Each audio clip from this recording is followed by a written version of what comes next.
Hi, welcome, I'm Sally. I'm passionate in sharing interesting features with others. Today I would like to share Google Maps timeline. Sometimes we could have forgotten the places that we have been before, and would like to revisit again. Timeline could help you in this.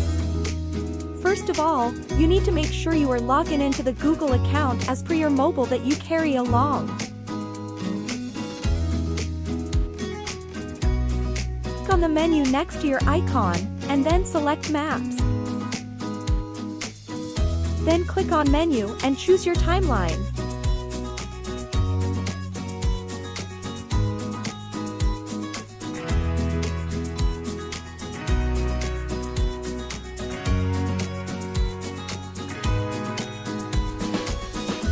Now it is displaying all the location detected in timeline.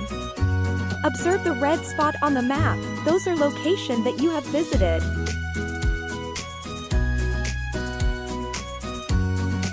Let's say I'm interested to find out where did I go in year 2019, NOV. Once I selected it, the map shows me those places that I visited. Let's say I'm interested on Japan. I click on the red spot and it will show me my last trip was from 20 to November 28, 2019.